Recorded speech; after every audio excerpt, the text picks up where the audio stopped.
Hi, it's Kifin Bates here, and Alexander Weinman asked me a whole bunch of questions, which I think is cheating. So I'm going to answer two of them in this video, and then I'll revisit his other questions later on when I've given some other people a chance. And the two questions I'm going to look at are his first question, which was, given the explosion of projects in the blockchain and DeFi space, how does one keep up with all the developments? And the answer that I have for that is, well, I spend an awful lot of time on blockchain and have done since 2009 and almost full time since 2015, and I can't keep up.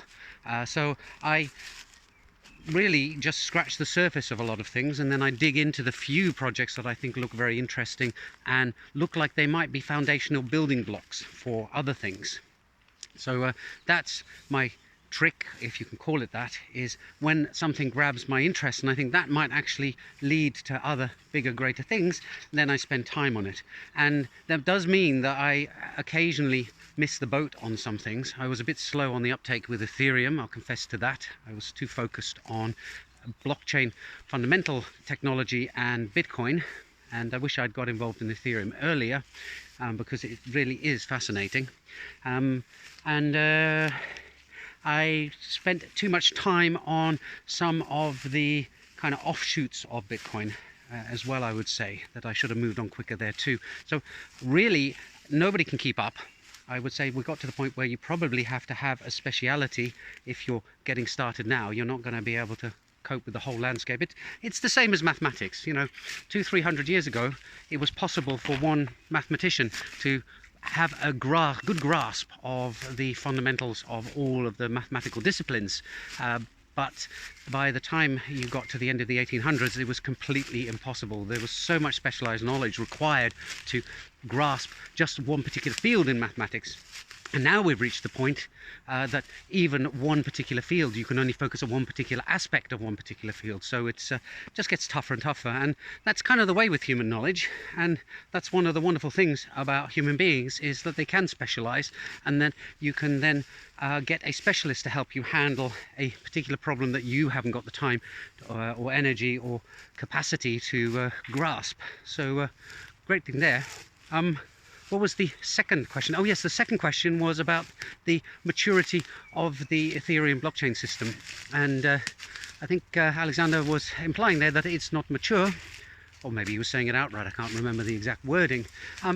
I would say there that, well, this is the case with all technological developments, that even databases still have some problems associated with them, and you know, new ones and advancements to existing ones are come up with all the time. So in software, nothing is ever mature.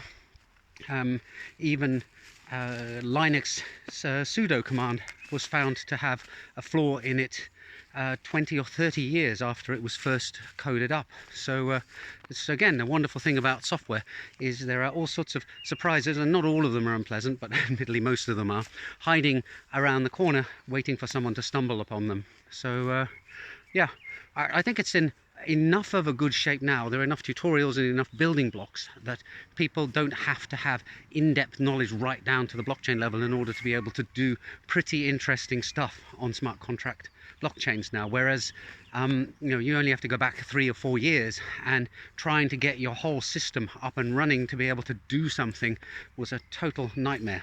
It could take days and days or weeks. So in that respect, it does kind of mirror the history of computing, that if you think about how easy it is now for someone to write computer programs and get computer hardware compared to what it must have been like in the 70s dealing with punch cards and waiting, well, I remember in the 90s for waiting for the code to compile overnight so you could have a look and see if it worked in the morning. So, you know, it always moves forwards, sometimes with leaps and bounds, sometimes with hiccups, but I think we're in a really good state now for anybody who's interested to get involved. So that would be my advice there.